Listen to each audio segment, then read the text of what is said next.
Ano po ang cause ng rejection? Possible ba na in the future mawala or tanggalin ng Spain ang digital nomad visa? Totoo po bang pwede na ang combined salary? May request for documents tapos 5 sila lahat. I'm like, ano kaya to? Tapos inopen ko lahat. Sana Oo. Charot.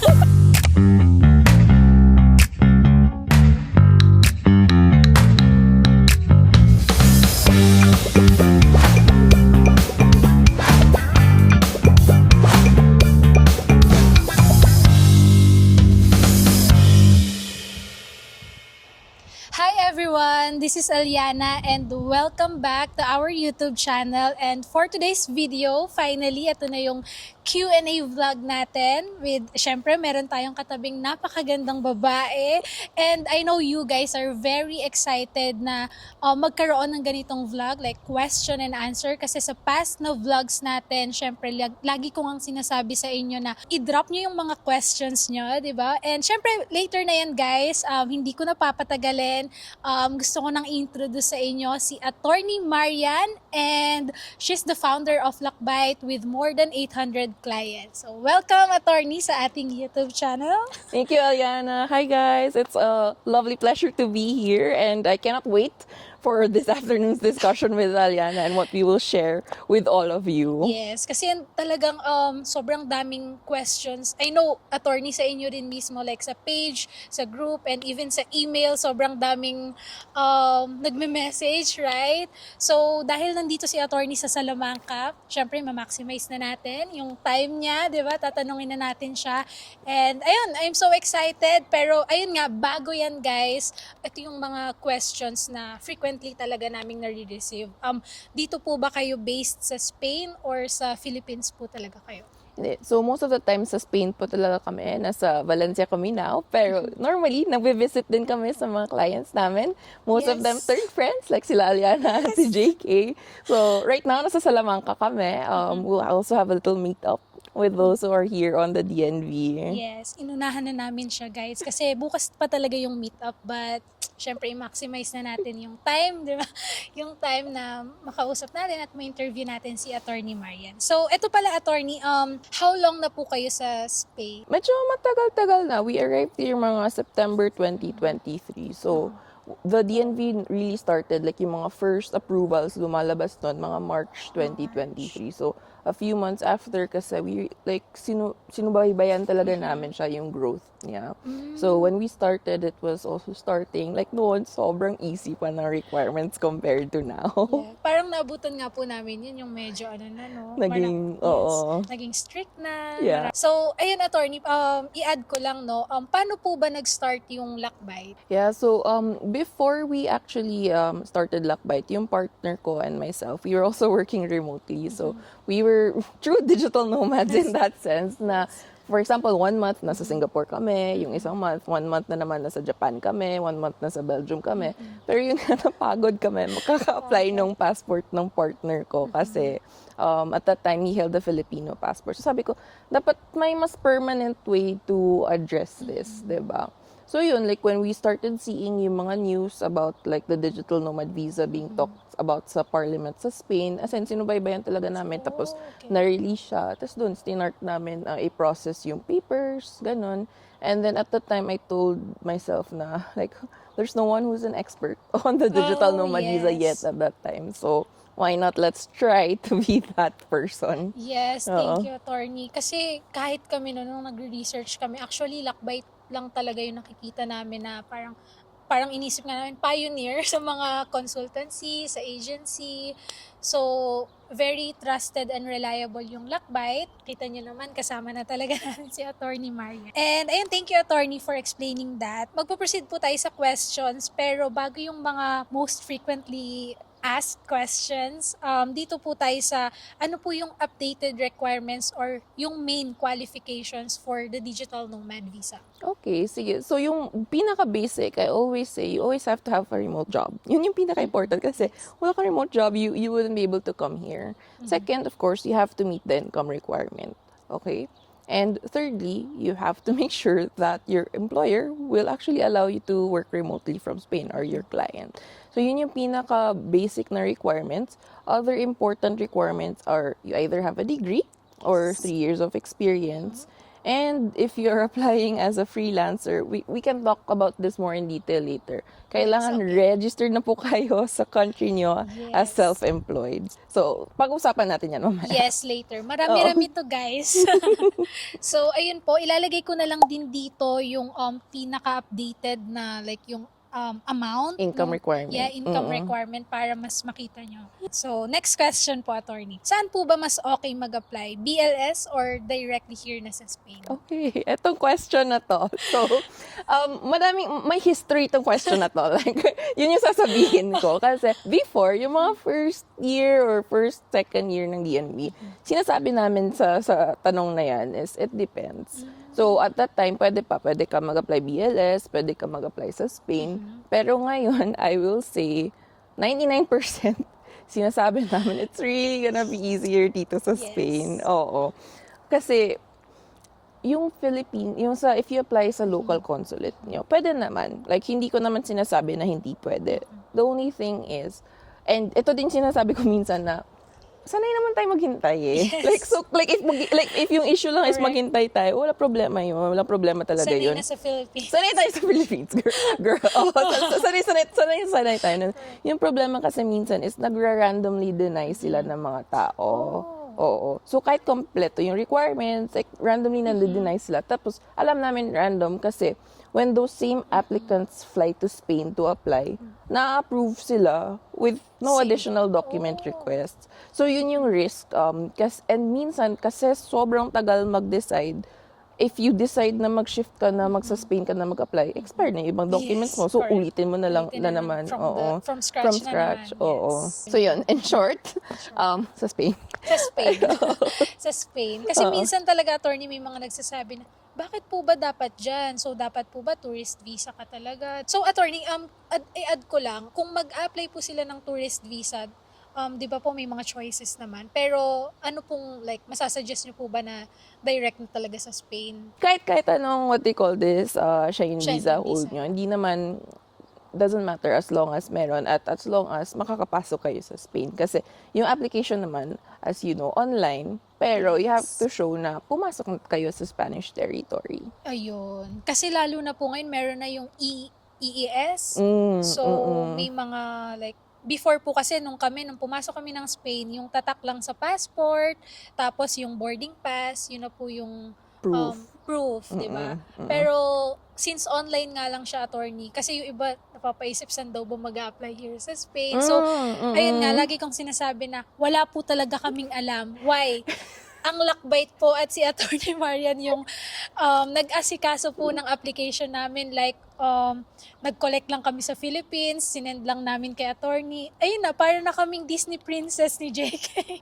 Hindi kasi I think ang common misconception din yan kasi a lot of people think na kailangan mo pupunta ng office dito, like Yes, magpa-appointment ka to submit the application. Hindi pa yun. Like after pa yun sa approval. Doon yung medyo madugo. Madugo.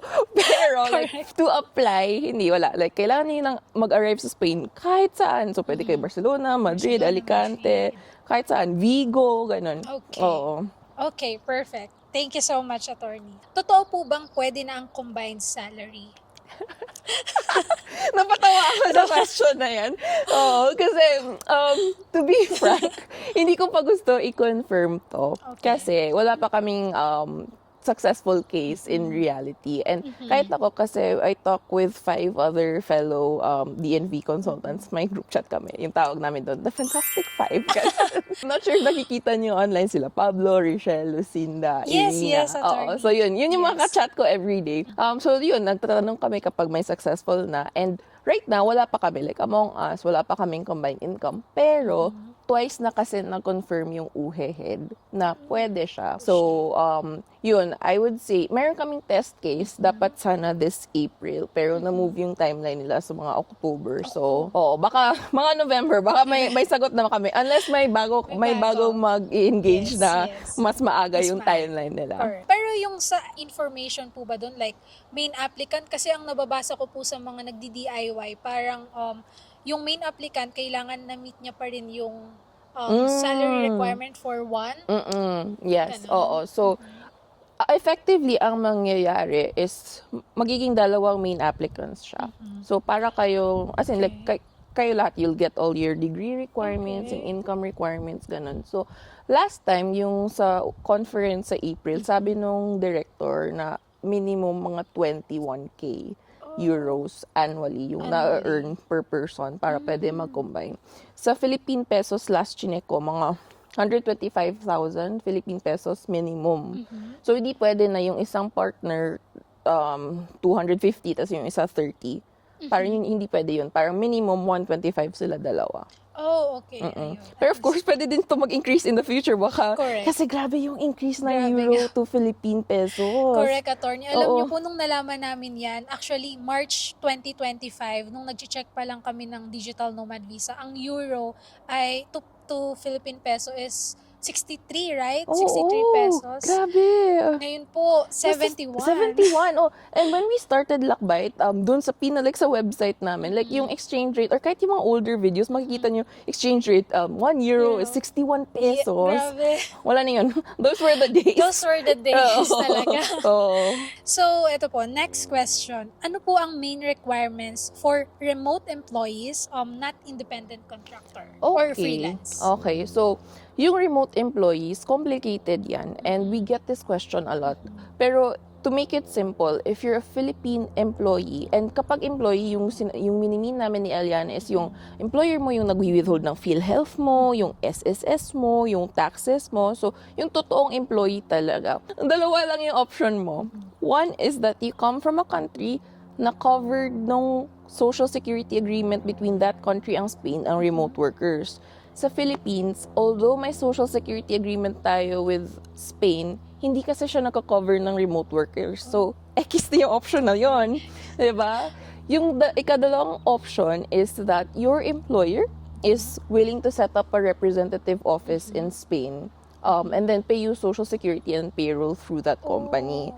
So, masasabi ko talaga na sa dami-dami na naming applicants, wala talagang Philippine employer na willing to do that. So, yung pinaka-normal na workaround, especially Philippine employee ka, is yun, magiging independent contractor at least 3 months before you apply. So, common yun na workaround. Medyo madami na yung gumawa niyan kasi yung second option na yun, parang sobrang hirap talaga siya i-ask from a Philippine company. So usually, yung mga tanong ko dyan sa mga those in the same position is like, is the company mid-size or is it a large company or is it a small company? Kasi yung nanonotice ko is yung mga small to medium-size na company. Yun yung mga medyo mas flexible na sige, support ka namin, transition tayo independent contractor for 3 months before tayo mag-apply. At least clear na. Kasi ako rin nagtataka ako, paano yung ganun? Kasi parang ang complicated niya talaga kung iisipin mo, lalo na kung based ka talaga dun sa bansang yun, nandun lahat ng documents, Totoo. pinaka lahat. So, I think mas okay po, no? Mas marirecommend nyo na kung kayang mag-switch. Mag-switch, oo. Kasi right now, sobrang onte lang na countries yung ina-accept ng employee talaga. So usually galing ka US, mga US applicants namin, UK, Russia, ganun. Everywhere else, sobrang mahirap. Okay, thank you, attorney. Next question. Ito po, ano yung sa bank statement stamp update? Okay. Ito, bagong-bago po ito. Super fresh. Super fresh fresh. off the oven. Fresh off the oven. Oo, ano to? So, effectively, if i-general rule natin, kapag yung bank nyo may physical store, may physical branch na pwede nyo puntahan, pa-stamp nyo yan or pa-sign ng bank nyo. If hindi, if wala, if online, so N26, Pioneer, PayPal, ganun, best na dalhin nyo sa notary, tapos ipapanotarize nyo yung statement. Oh, so may stamp na talaga. Mm-mm. Dati po sa amin wala yun, Wala, attorney, download no? lang eh. Talagang download lang, send na sa dun sa file natin. Oo. Okay na. Okay na, diretso na. And I think kasi baka it's also their way to prevent fraud. Oo, fraudulent applications. So, hindi din talaga siya ma-avoid. Totoo bang every year nagtataas ang income requirement? If yes, ilan ang increase sa percentage yearly? Okay. Yes and no. So, bolang kristal, no? Oo. Pero historically, yes. Kasi yung income requirement sa DNB, it's actually based kung ano yung minimum income dito sa Spain. Yes, And historically, nag-i-increase kasi sila every year. So, if nag-increase yun, well, increase din yung income requirements Yes. para sa DNV, no? So, chinek ko yung mga charts before, like kung magkano ini-increase every year. And nasa mga 3 to 5% 3 to siya. So, 5. I mean, it's not small, but hindi naman siya like 10% yung Yes. pag-increase niya. Yes. Kumbaga, next year or possible po talaga na mag-increase talaga. Oo, kasi historically, like, dinidiscuss talaga niya nila, like, yung ibang labor Yes, group, tapos correct. yung government, ganun, nagdi-discuss talaga sila kung ano yung fair sa mga workers dito. Yes. Ayun. Sana Oo, sana oo. all sa Philippines. May hugot yan, may May hugot. hugot. Oo. Sana tumaas din sa Philippines Oo. ang minimum, Yeah. yung minimum wage natin. Oo. Okay. Possible ba na in the future mawala or tanggalin ng Spain ang digital nomad visa? It's always a possibility kasi when you think about it, immigration is a privilege. Hindi naman siya right, Correct. 'di ba? Pero right now, from what we've been seeing, it doesn't look likely. Kasi ang dami, ang laki natin na nakukuha nila every month. Correct. So, taxes and social Correct. security. And it's really one of their most popular visas right now. And hindi kasi siya like, for example, yung golden visa na nakakobra lang sila dun sa Yes. initial transfer ng property tapos yung real property taxes every year. Ito, monthly, quarterly, Yes. may nakukuha Tama sila po, eh. tama. Oo. Tsaka attorney, hindi yung mga digital nomad visa holders, hindi kasi sila nakakaagaw ng jobs sa locally. mga Spanish.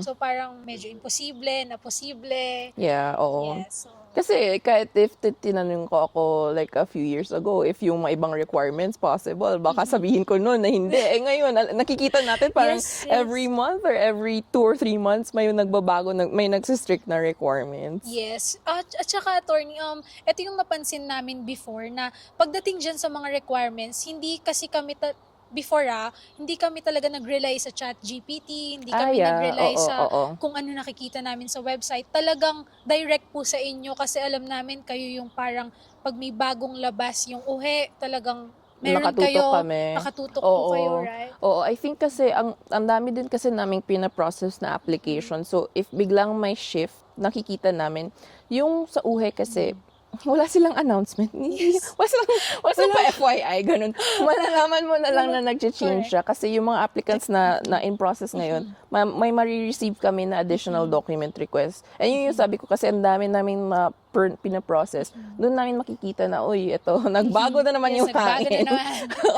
So, kaya kami po talaga masasuggest namin na magkaroon kayo ng agency, yan, Lakbite with Attorney Marian. Kasi kami, subok na po namin. Doon pa lang sa papers sa Philippines, talagang akala namin masisiraan ako ng ulo. Pero thank God kasi meron kaming Attorney Marian na nag-help talaga sa amin para malesen yung stress.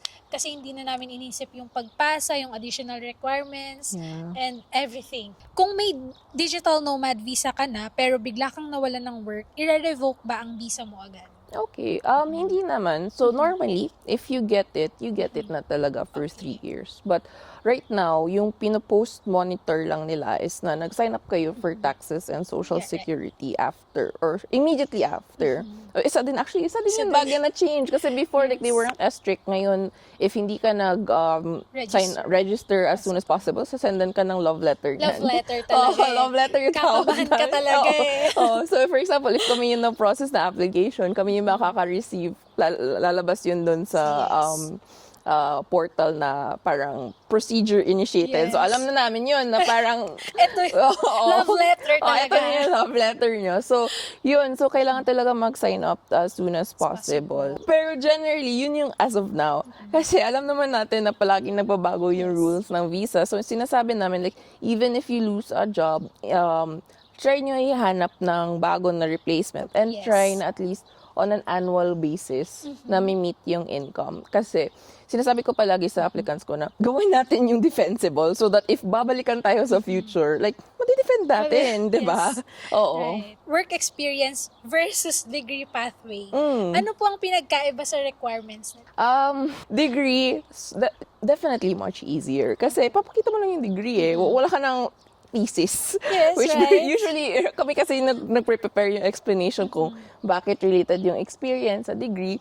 And yung experience kasi, a little bit more challenging siya kasi before, nung nagsisimula pa tong DNV, to show experience, yung ipapakita mo lang yung certificate of experience. Yes. Yun lang yung papakita mo. So, sasabihin na si Aliana has worked for us for 3 years in this position. So, okay na yun. Yun na yung qualifying. Okay na. Oo. Ngayon, hindi na yun pwede. Kailangan na, for example, if sinasabi doon sa COE na from 2021 to 2024 ka nag-work, kailangan may corresponding government documents to show na legit yung work niyo. Bilis naman kasi gumawa ng certificate of Yes. experience, di ba? Correct. So, ayun. So, ngayon, hinihingi na talaga nila. So, it's either yung mga BIR returns mo, yung year na yun. So, if freelancer ka, yung mga 1701 mo. Yes. If employee ka, yung mga 2316. Or yung SSS certificate showing na may contributions ka for those years. So, makikita nyo online, ang dami natatanong, kailan ko ba SSS? Ganun. So, usually, yes, especially if experience yung ginagamit mo and local Philippine employment ka during that time. Kasi, meron, at if legit naman yung employer mo, meron talaga yung mga contributions during Tama. those years. Sa work experience po, attorney, di ba po, hindi naman actually required yung ITR, pero yung certificate of registration na self-employed ka sa bansang yun. Tama po ba? Iba siya. Iba So, po siya. dalawang concepts yun na nakikita ko din na minsan nami-misunderstand. So, Okay. kasi bago din siya na requirement. Madaming bago. So, nung December, so yung last December, so December 2024, yung nagbago is itong work experience requirement na kailangan na yung certificate of experience mo, may kasama siyang government document. Okay? So yun yung 3 years of experience.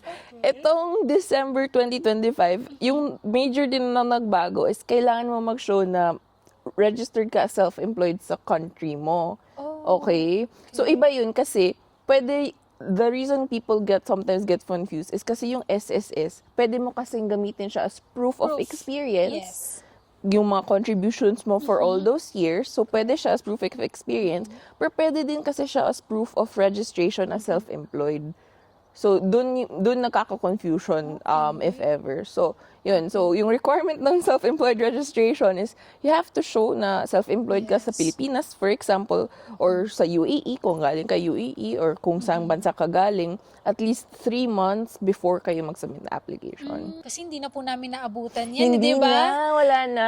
Yung mga Grabe. December yung naabutan yan. Correct As po in, talaga. kami yung one of the first firms na naka-receive niyan. Parang, I think December 4, yun sa gabi, parang nakita namin sa portal, bakit 5 Kasi diretso 5 talaga. Kasi dami din namin napaprocess at yung time na yun. May request for documents, tapos 5 sila lahat. I'm like, ano kaya to? Tapos inopen ko lahat. Lahat sila. Lahat sila. Proof of self-employed registration. So medyo like, sobrang nagulo yung sa December kasi ang dami namin kailangan inform na, oh my gosh, kailangan na natin ng ganito. Ang ano pa doon, attorney, like, paano kung nandito na sila? Exactly. Sa Spain, tapos hindi nila nakuha yun sa Philippines. Yun, oo. So, yun, right now, the good thing is may mga runner kami, may mga messengers kami sa Philippines. So, nice. oo, kapag may mga ganito na mga circumstances, like, na-assist namin, ganun. Kasi, mahirap talaga kapag nandito ka na, tas may bagong requirements. Oo. Yes. Kasi, yun, di ba, wala sila pa-announce, and if may bagong requirement, applicable siya kahit pending yung application nyo. Kasi kahit kami noon, hindi namin alam kung paano namin, si JK po, kung paano niya kukunin yung apostille document ng certificate of good standing ng Sa client US. niya. So, thankfully, sa Lakbite, meron din po silang ino-offer na service sa pagkuha po ng Ng certificate. certificate of incorporation, certificate of good standing. So, bawas stress ulit yan para sa inyo. Okay? Oo, kasi meron din kaming US correspondents, ganun. So that yung mga sa different states, kasi yung pinaka-common talaga na clients, yung mga companies na yung mga applicants nag-work for US talaga. Like, as in, yun yung talagang pinaka-common. Kasi sila din yung malaki magpapasahod eh. So, that's why mamimit yung income requirement, diba? If may DNV ako, pero natanggal sa work or nag-resign, pwede bang magtrabaho locally sa Spain? Hindi. Hindi. Straight. Hindi. Ganun. Unless may magsusponsor sa inyo. Hindi. Kasi especially as a main applicant, di ba? You only can work up to 20% for local Spanish companies. And it's of course to 20%. protect local Spanish labor as well. Pero yun, unless mahanap ka na sponsor, hindi talaga pwede. Pero independent po, pwede, right? Oo, kayo pwede as in, yung mga kami. dependents, yung mga Yes. Disney princess. Disney Princess, kahit bukas pwede tayong mag-apply. Oo, lahat pwede. Pwede sila maging Yes. employee, independent Yes. contractors, gawa sila ng business, ganun. Lahat pwede sa kanila. Okay. Next question po. What is the best month to apply for the digital nomad visa? Galing yun na question. Actually, I think rephrase natin, what is the Okay. worst month? Worst? Oh, worst, guys. Avoid niyo, usually yung sinasabi ko is, avoid niyo yung November, December. Kasi, historically, dun kasi namin nakikita na may pa-announcement sila. May pabago sila na change. And yung hula namin is may immigration, like may big immigration conference kasi niyan, usually ends sa November. So, Fico, may gusto sila ipakana. So, okay, gawa tayo ng bago. So, usually doon lumalabas. So, yung na-notice namin is yung mga applications in the past 2 years, yung mga November 15 onwards hanggang December, sila yung na-affect ng additional document request. Eh, yun yung sabi natin kanina na kahit pending na yung application nyo at may bago, wala kasama pa Yeah. din. Oo. Grabe. Buti nga, attorney, kami naman, na-approve kami November 16. Oo. So, okay din yung October. Okay din, oo. So, usually, may mga periods of time na pumupunta din siya ng admin silence. So, ngayon actually, May tayo ngayon, yung nangyayari is, yung mga main applicants, inaabot talaga ng 20 working days. As in, natatapos talaga. Tapos, nasa-skip na yung mga dependents ngayon. Oh, okay. So, madaming dependents na pending. Pero, on one hand, okay na kasi alam nyo, approve na talaga Approve yan na sila. talaga. Pero, yung anxiety na naghihintay pa kayo. Kasi, sure, oo, alam natin approve. Pero, until na meron kayo nung approval Yes. letter, yung parang, kung ano-ano din yung naiisip, Iisip, diba? oh. Kasi, Tama. especially yung nanghihintay kayo dito, tapos ubus na yung Schengen days, Right, diba? yan talaga po. Oo, yung stress, iba din Iba kasi talaga. yung, diba, yung Tama. mental load. Mag-a-add pa ng mag-a-add ng days. Syempre, hindi nyo alam if kukuha na ba kayo ng bahay na... Correct, oo. Yun po kasi yung isa sa problem ngayon ng mga DNV holders. Like, talagang nagre-rent po sila ng 1 month na short term like Airbnb Correct, or short term oo. rental. Kasi inintay po talaga nila. Unlike sa amin, attorney, talagang November 3, under processing pa lang, kumuha na kami ng bahay. No, meron actually, medyo mas common siya ngayon. Before, kasi yung normal na ginagawa ng tao, grabe chika natin. Chika na. Yung normal na ginagawa ng mga tao, kasi, nung mga panahon yun, hindi pa gano'n kamahal yung ticket prices ng mga Ay, yung ng tama mga po. flights. So, Yes. yung ginagawa ng iba tao, parang hati. Like, may iba na magpa-fly in, tapos submit, fly out, hintay kung saan, or magbabakasyon, tapos fly in na lang ulit sa pag-approve na. Unlike ngayon, na sobrang mahal na yung mga ticket prices. So, yung ginagawa ng mga tao na talaga is like, nagpa-fly na lang talaga, tapos hintay na lang dito. Pero yung ganun po, attorney, like, di ba, yung main applicant muna yung magpapasa ng application. So, like, if na-approve na po lahat, paano po yung mangyayari dun sa dependents na nasa Philippines pa na magpa-fly pa Spain? Oo. So, yun, maganda question din yun. So, usually, yung recommend namin na pinaka-straightforward na option is kayo lahat magpa-fly na Fly kasama. na. Like, that's so Yes. much more simple. Pero, gets namin na minsan it's not possible. Possible. Kasi like, there are certain family dynamics na kailangan maiwan muna. Pwede naman siya. So, pwede siya na mauna muna si main applicant. Tapos, kahit hindi magpa-fly yung mga dependents, isasubmit yung application nila. Pero, yung challenge nito is because na-submit yung application while outside of Spain yung mga dependents, kailangan nila dadaan sa BLS to finish Yes. the rest of the process. And alam naman natin, minsan, Ano? oo, medyo challenging Challenging minsan. talaga. Oo, lately, merong mga na-approve na dependents 3 to 4 weeks. Pero meron ding inaabot ng 3 to 5 months. So, dun yung medyo gamble. And dun lang namin sinasuggest talaga siya na option if wala talagang ibang option na pwede mag-fly dito yung mga dependents. Okay. Next question, pwede ba ang business owners and content creators na mag-apply sa digital nomad visa? Yes, actually, madami kami. Hindi lang si Aliana. Hi guys! Pero what they call this, yung business owners, yes. So, very common siya, what they call this, sa Philippines, especially if may family companies sila, ganun. So, before yung pinaka-common na ginagawa ng mga tao, golden visa. Ngayon, digital nomad visa siya. So, if may family companies kayo, ganun, pwede, ang dami nang na-approve that way. Tapos, content creators, yes, medyo may konting, what they call this lang, kailangan i-set up. So, as long as kasi nare-route yung earnings nyo through a company, and that company pays you in exchange of services, Yes. yun yung pwedeng gawin. So, usually for content creators, yun yung workaround. Yung important lang to remember is, yung company na yun has to be established for 1 year. Yes. So, hindi pwede na, okay, gawa ka ng company today, tapos route mo yung earnings after 3 months, gamitin natin yung company na yun. Hindi. Wait tayo ng mga 1 year na 1 year old yung company na yun. Tapos, yun yung gamitin to apply. Kasi iba-iba rin naman po yung source of income kapag content creators. Correct. Right? Ang dami. Oo. So, like, merong YouTube earnings, merong sa TikTok, Affiliate, affiliate, yes. oo. So, parang depende pa rin po siya kung anong klaseng content creators. Correct. Oo. So, ito na yung medyo pinakahihintay ng mga viewers natin. Kasi ito yung isa sa nagpa-overthink din sa amin, attorney. So, Sige. ano po ang cause ng rejection? Okay. So, luckily this year naman at Lockbite, we've been, for those na nasubmit namin this year, okay pa naman kami. Except for one na medyo complicated, pero napa-overturn namin na in like 3 weeks. So, we're very happy about that one.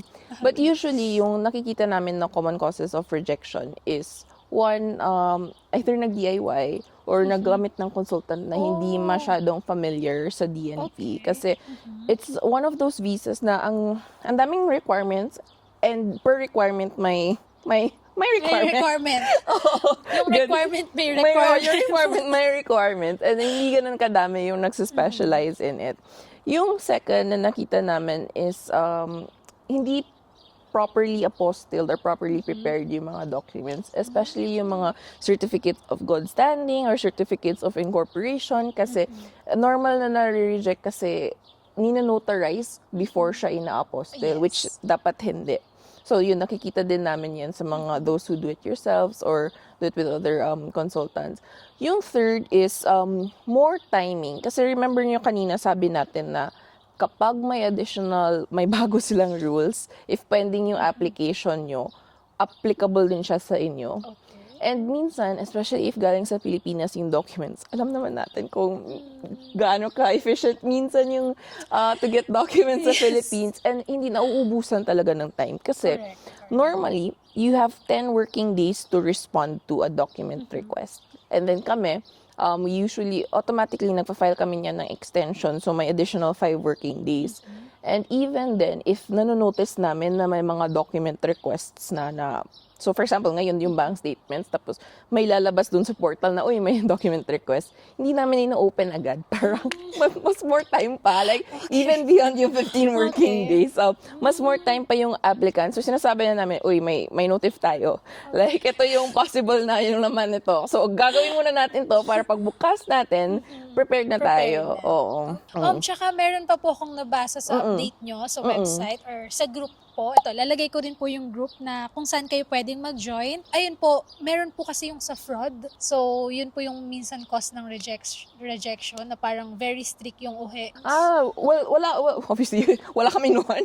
To be very clear. Pero Yeah, nakikita din namin dun sa mga ibang groups din correct. na like nare-reject sila because of that. And of course, kasi dun sa isang conference with the UHE head, sabi nga niya, like yung ibang documents daw from the same consultant, like hindi pa lang yung name. Oh, Like the same document. Inabay pa niya yung name. So, yung mga ganun. Tapos sabi nila like, kapag flinag yung consultant, hindi na nagsasubmit yun kasi yun na-flag na nga sila. so ito po, attorney. Ano po yung madalas na additional requirements na hinihingi ng UHE? Okay. So, normally, if you go with Lockbite, very likely you'll go straight. Well, hindi naman, I don't wanna promise kasi yun yung sabi ko, hindi kami yung government agency, hindi kami makaka-promise, and medyo scammy yun. Hindi kami ganun, guys. Hindi talaga kami ganun. Pero normally, between, let's say, February to April, dumidiretso sa to approval. Yung nakaka-additional document requests lang is yun, yung mga may bagong changes. Because of course, hindi mo yan na-prepare beforehand. So yun, so during February to April, yung naging bago doon is kailangan na 3 months yung proof of registration mo sa home country mo. Kasi diba yung December, yung hinihingi lang nila is may proof of self-employed registration nila. Tapos biglang yung February naman, kailangan na daw 3 months na siya. Okay, so nag-change na naman siya ulit. Tapos ito nga yung May, yung bank statements na stamped or notarized. So usually, lahat ng mga additional document requests namin ngayon, it's always around bank statements. So makikita mo lang na, okay, like stamped, notarized, or signed bank statements. Okay. Tsaka, i-add ko, attorney, kasi meron pa po akong nabasa na question na parang, magkano po ba yung, like, yung max po na, like, for example, short sila ng 100 euros dun sa salary requirement. So, hanggang ano po yung max? So yung max, it's case to case actually. Walang fixed number. So we've had people with quite significant amounts. So pakalculate lang namin, engage Lakbite para ma-check natin yan. Yes. Use my link. Referral link. I have a referral link, guys. Please. Yes. So that mo, they call this naman si Aliana. Yes. Kasi, grabe guys, ang dami. Parang isang barangay na yung renefer ni Aliana. Thank you, attorney. Oo. Parang chinichika ko nga siya. Like before December, walang pumipili ng Salamanca. Tapos biglang like nung nagva-vlog na sila, parang lahat ng mga like after approval, lahat ng mga nagtitiya, parang lahat sila Salamanca. I'm like, si Aliana talaga to. Sabi ko na nga, attorney, Turismo de Salamanca, baka na. Oo, dapat ma-sponsor na siya, please. Anyways, ayun po, attorney. So, possible po, no? If short po sa salary requirement, pwede siyang makover ng savings. Correct. Very Okay. possible. Okay. Oo, tapos Pwede pala. naging thing talaga siya this year. Kasi kahit sa US clients, before, normally sa mga US, yung mga American clients namin, wala talaga akong problema niyan sa income requirement. Diretso yan sila. Pero kahit this year, kahit yung mga American clients namin, wala, as in, kahit savings talaga. Kasi grabe Savings yung talaga. pag-increase nung exchange rate. Exchange. Oo. Tama. Yeah. Ayun. Actually, attorney, alam mo, may mga nagme-message sa akin na fully booked na raw ang Oo, actually ngayon Ang yung next, consolation. yung next is sa July. Pero that's why we also hired someone also very active sa community, si Attorney Range. Yes. And normally may mga available slots naman like within 2 to 3 days. So if nagmamadali kayo or gusto niyo magpa-assess ulit, sobrang super okay din si Attorney Range. Kasi dami niya din calls na Yes. na-handle since Feb. So, yes. book lang kayo, Tsaka, guys. attorney, merong emergency call if talagang Meron, oo. like, very urgent talaga. Oo, actually, bago din yan kasi yun nga, di ba, like, nabubook nga. out ako, pero like, meron talaga kasi urgent, yung parang like, pumunta sila dito, tapos like, ilang days, like, 5 days na naiwan or 3 days na naiwan ng Schengen, tapos like, parang, na-abandon sila sa agent nila, ganon. So, well, of course, especially if Pinoy, like, we really wanna help. So, yun, may Saturday emergency consultations Yes, kami. nice. So, in-open ko. So, mga Saturday mornings, may mga nagko-consult pa ako sa bahay. Perfect. Oo. Grabe, alam nyo, fully booked talaga siya. Talagang in demand. Ang Lakbite. Pero yeah, we're also expanding the team. That's why yun, like with hiring ni Range kasi of course like we wanna help as much people as possible. Okay. So, and syempre, i-connect na rin natin, no? Aside from the DNV process, ano po yung ino-offer nyo na other services ng Lakbite? So one thing that we haven't publicly promoted a lot about pa was yung NLV. So NLV, okay. okay. We do a lot of non-lucrative visa or even yung NLV renewal dito. Citizenship. Citizenship? Madami-dami na. Madami-dami na. Wow. Na mga, and ito yung mga DNV yung mga original clients yes. namin. Nagdi-DNV na sila, gano'n. I mean, nagsi-citizenship Oh my na sila. gosh. Oo, so super exciting. It's exciting times. So, Yes. kayo na din, like, grabe, like, ilang months na kayo 1 year na dito. kami. Grabe, sobrang bilis. October kami last year. Oo. Ngayon, May na. So, 3 months na lang, mag-anniversary na tayo. anniversary, happy anniversary. Tapos next year, pwede na mag-apply ng citizenship. Sobrang bilis. As in, guys, yung Oh my 2 gosh. years, as in, wala. Talagang ganun. Talagang sobrang bilis niya. Yes. And attorney, meron ako nabasa yung mga driver's Ay, license, oo, right? yung mga driver's license, ganun. Apostille, Oo, yung- apostille sa mga US, Australia, ganun. So, normally, if it's something related to the DNV, magagawa natin ng paraan. Or if it's something that you need help with, you can just ask. Kasi, if it's something na we see people keep asking about, gagawin nga namin ng paraan. Yes, yun. Oo. Tsaka, attorney, may mga nagtatanong din, baka naman merong Schengen visa. Lakbite. yun yung hindi pa namin ina-open. Ayan. Kailangan pilitin nyo ang Lakbite. Mag-comment kayo para magkaroon na ng Schengen Visa Assistance. Sobrang dami nilang ino-offer. So, I suggest talaga na i-view nyo rin yung website. Kasi, di ba, attorney, nandun naman sa Nandun website. naman lahat, Yung ng mga pricing, services, yan, yung oo. pricing. And, syempre, ang kagandahan dito, kasi nga, since may consultation, yung case mo talaga yung, Madidiscuss. yes, madidiscuss. Tapos, talagang personal siya. Oo. Na hindi na pag-uusapan minsan sa groups. That's true. So, Oo. mas okay. And it would also help, like, meron kasi kami mga videos, like yung mga 2026 webinars na watch niyo muna yung video Yes. before sa consult. Para Yes. sulit din yung consult Kasi yun yung sinasabi namin sa applicants na watch mo muna Watch para muna. at least pagdating sa consult, super specific na sa inyo Specific, yung yes. consultation. Tapos Yes. hindi na masasayang yung time na ano yung income requirement, ganon, di ba? At yung mga, attorney, ito yung situation ko. Anong gagawin natin dito?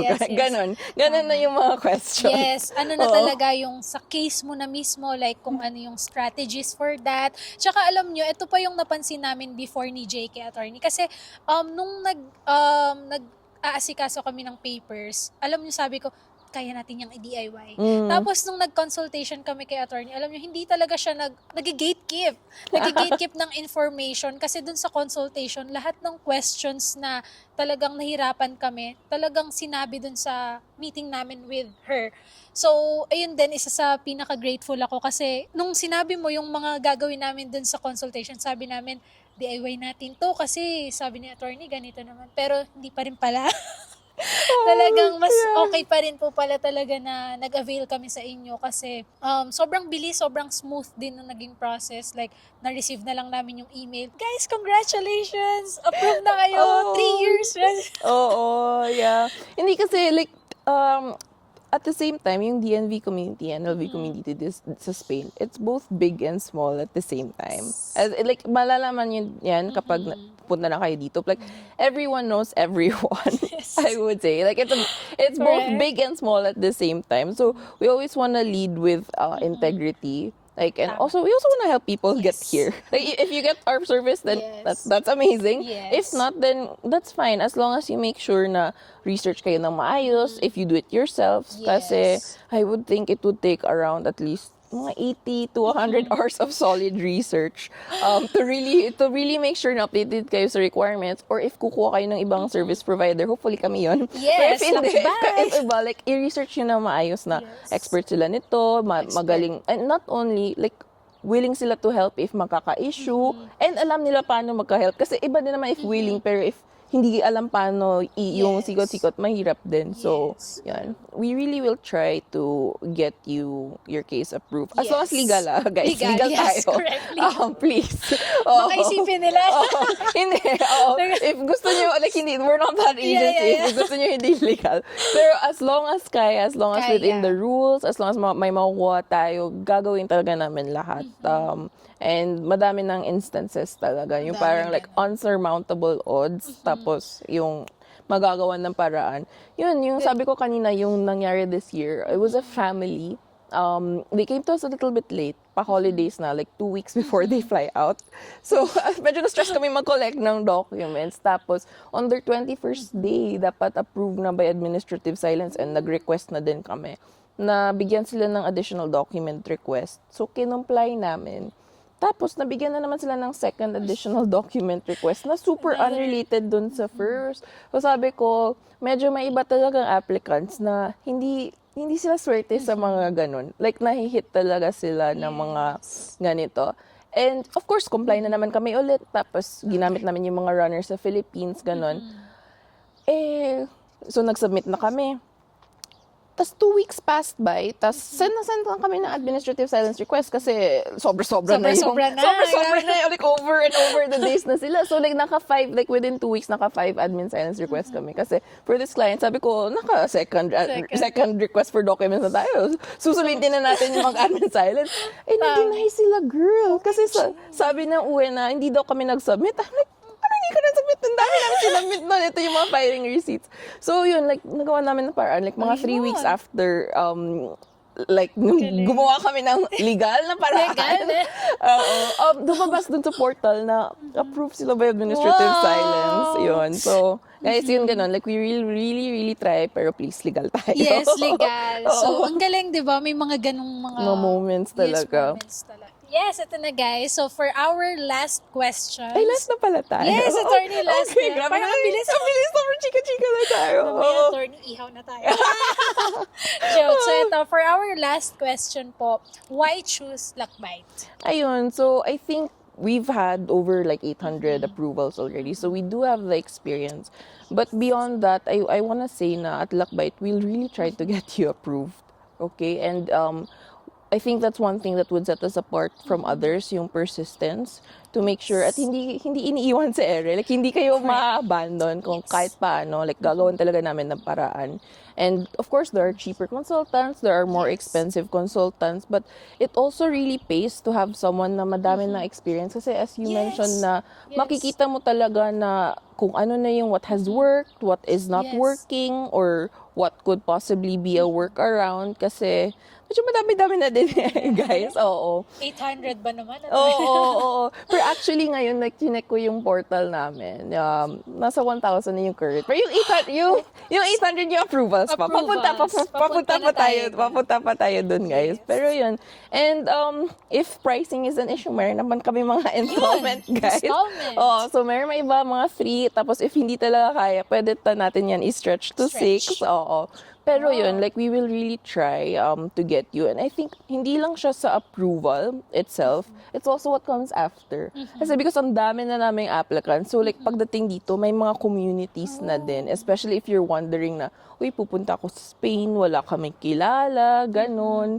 Pero minsan, alam mo, may mga kumpanya na kami na parang medyo suki na. Suki. Parang pupunta sila. Tapos sabi ko, familiar to company to. Tapos titingnan ko sa mga records namin. May magdalawa na pala kaming applicants na galing sa company na yun. Okay, Oo. ganun na pala. Yeah, madami-dami. Tapos meron pang isang company na parang lahat na lang ng mga, like meron silang mga empleyado sa like Turkey, sa Philippines, sa Malta. Tapos lahat na lang na parang, okay, eto na naman ang attorney, si so. Oo. Pero yun, merong, I guess it's a good sign. Yes, Madami it's a kami good repeat clients Yes, as well. So, repeat yeah, clients. so madami na talaga. And it's really grown as a community, I would say. And hindi lang siya like lip service. Yes. Oo. Galing din po, attorney, no? Kasi sobrang dami ko na talagang kilala na, or even my followers talaga na, dahil nga napanood nila yung vlog nung talagang pinagdaanan namin sa Philippines. Talagang may mga nagsasabi na parang ang hirap pala talaga niya i-DIY. Kasi if magdi-DIY ka, marami ka talagang i-research. Like, dapat accurate yung mga requirements na nasa-search mo. Natitingnan mo. Which is, ako hindi ko masasabing reliable yung ibang sites na ito lang yung kailangan na requirements. So, hindi kami dun nag-rely kasi may mga nababasa kami like sa ChatGPT or sa mga ibang sites na, Pero iba siya. totoo ba to, attorney? So, pag kino-confirm namin, hindi pala. Oo, totoo. So, kesa naman i-risk po nila, di ba, na mag-DIY sila dahil lang gusto nilang makatipid. Yeah. Pero ang ending, nako-compromise kasi yung application. Yeah, right? oo. No, I mean, wala namang, I really don't have anything against people who do Yes. DIY. But if you do it, at least get on a consult Correct. either with us or with someone to make sure na what you're doing is Yes. correct. Kasi you're effectively studying someone else's job eh. And imagine, nakasubaybay na kami nito for the future. And yung sinasabi ko din minsan na parang ang dami nyo na sinaspend like thousands of pesos sa flights, sa Yes. hotels nyo, sa documents Yes, nyo to save on like, for example, 50 or 100 euro na consultation. So, Tama. at least that, like, even if you don't hire us, at least get on a consult para mako-confirm nyo na tama yung ginagawa nyo. Yeah. Tsaka hindi lang naman po like kahit ilang beses pa, 'di ba, attorney, na mag-consult if gusto nilang mag-DIY. Ang pinaka-common din na naririnig ko is like, attorney, stressed na ako sa job Stress. ko. Busy ako. Hindi na ako gusto Hindi mag-isip. kaya, correct. Oo, para kayo na mag-isip. Tama. Like, sasabihin nyo lang kung ano yung ko-collect ko. So, yun yung usually common din na nag-get namin. Na parang like, most of the applicants kasi, like, they either have like, one really stressful job or like multiple clients. So, Yes, parang multiple. the fact na you still have to research after that, yun. So, a lot of people like Yes. said, attorney, ikaw na bahala. Yes, tama. Yun din yung isa sa problem namin before attorney. Talagang sabi namin, ako kasi attorney, parang, kunwari, yung Schengen visa, kaya ko siyang i-DIY, right? Kaya yun. Pero Oo. sobrang iba po kasi siya pag talagang ganitong DNV application na kahit kami po talagang muntik na kami masiraan talaga. Sa Philippines pa lang yun, attorney. So, paano pa? Nung lumipad kami dito sa Spain, hindi namin alam paano siya ma-access dahil, like, for example, website pa lang, Spanish na siya. Spanish na, tapos kailangan mo ng digital Kailangan digital certificate, tapos magbabayad ka pa ng application fee mo, Tama. punta ka pa sa bank. Yeah. Sobrang dami. So kami, thankfully, talagang naging smooth yung process namin with Lakbay. Thank you so much, Attorney Marian. Siya po yung kachat talaga namin sa email. Like, ang thread ata namin doon umabot ng 100. Kakatanong namin. Ni kasi like once you're engaged, sabi ko, spam nyo na lang kami ng mga questions. Yes. Yun, kasi unlimited email support naman siya. Yes, I think it also helps na attorneys kami kasi for example, if makakahirap sa Philippines, we just send them a letter on like our law firm Yes, letterhead na yes. parang according to the law. According to- ay. Oo, ganun. And usually kasi kapag nagsasend na kami nun tapos I sign off as an attorney, binibigay na ng agency. Ayun. Oo. I highly recommend. Ako to, sa akin to, attorney, as your past client, kami ni JK, talagang we highly recommend na mag-ano kayo kay Attorney Marian, like magpa-consult kayo or if talagang busy kayo sa clients nyo, yung iba po kasi 3 clients, 5 clients, i-add ko po, di ba pwede po yung additional, multiple clients. Oh, yung pinakamadami na pa-approve namin, 6. 6! Oh my gosh! Tinanong ko talaga siya, girl, natutulog ka Girl, pa ba? natutulog ka Kasi ang hirap nun. Pero Yeah. normally, 2, 3, may 5, ganun. Yung 6, isa pa talaga yung 6 namin. Pero yung 5, we've had quite a few. Pero usually 2 or 3. At yung mga super swerte, yung mga 1 client. Yung mga, oo. JK. Anong client? Oo. Tumingin ako dun eh. Pag multiple clients, lahat po yun kailangan kuhanan ng certificate of good standing, Lahat. letter, Oo. and So, sa lahat na clients na gusto nyo i-accredit yung income from, kailangan yung 3 documents. Always. Always to. Contract, remote work letter authorizing you to work from Spain, at yung certificate nila showing na they've been established for at least 1 year. Ayun. Okay. Grabe, sobrang daming attorney, sobrang daming information na yung iba ngayon ko lang din nalaman. Kasi siguro hindi na ako updated. Oh, kasi daming changes. Wala na parang, next na mga 3 years na. After 3 years na Pag renewal, medyo, attorney, paano po? Ano to? Oo. Pero the good thing is at least like yung gamit nyo, yung degree. Yes, So degree. much more straightforward talaga. Straightforward. Oo. Yung na-foresee ko na magkakaroon ng challenge ng konti sa mga renewals is yung mga initially, kasi remember sabi ko kanina, ang dami nung initially, they just accredited through yung letter. Yes, Yun, letter lang yung ginamit nila, okay na approve na sila. So, pagka-renewal kasi, it's like a initial application all over again. Okay. So, if ever, they'll have to meet the requirements again then. So, you'll have to show na you have the degree or 3 years of experience accredited with government documents. So, yung mga graduate na sa mga requirements na yun, wala na kayong problema sa renewals kasi alam niyo na yung gagawin. Yes, Yung mga yes. approved dun sa mga first 2 years, dun yung kailangan tingnan kung ano yung pwede sa Yes. case niyo. Kasi for sure, yung mga hindi nila pinasa before, ipapasa nila ng, hindi nila, Oo. panibago po Oo, siya. so lahat ng mga new requirements, kapag pagpunta sa renewal, mag-a-apply na.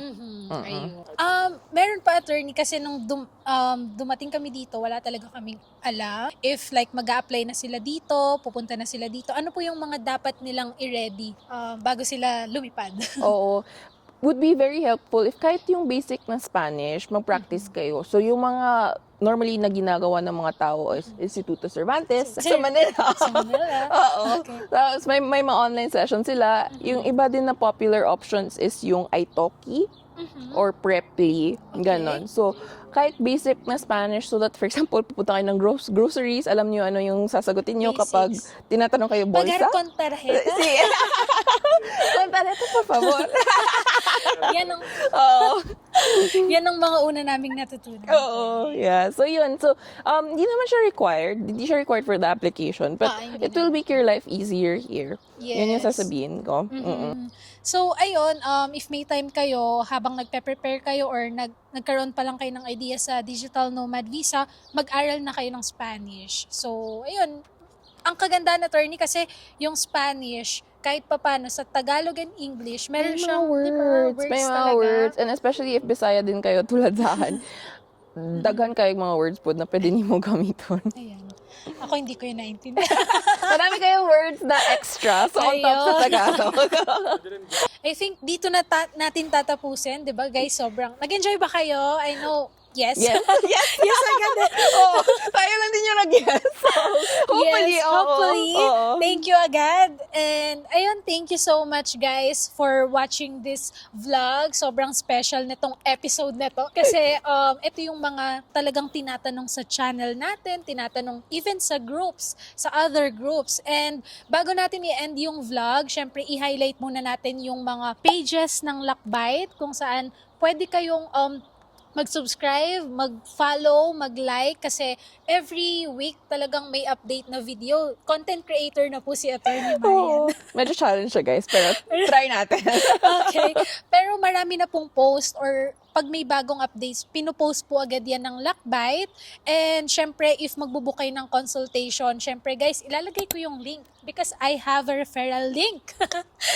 Please book through Aliana. Yes, para malaman Oo. ko din if nanggaling sa video na to, 'di ba? Or galing kayo sa vlog kaya nalaman niyo yung Lakbite.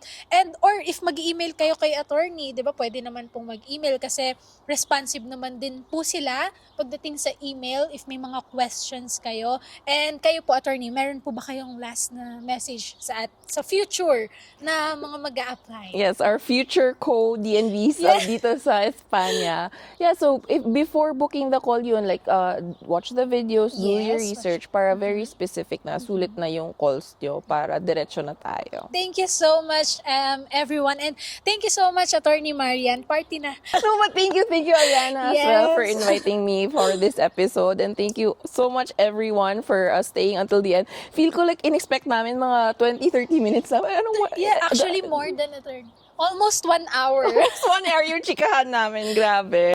Kasi Oo. first time, parang nga akong si Karen Davila dito sa interview na to. And thank you so much guys. And thank you so much Attorney Marian. Thank you Lakbite team. And dito na po natin i-end yung vlog. Bye guys! Bye-bye.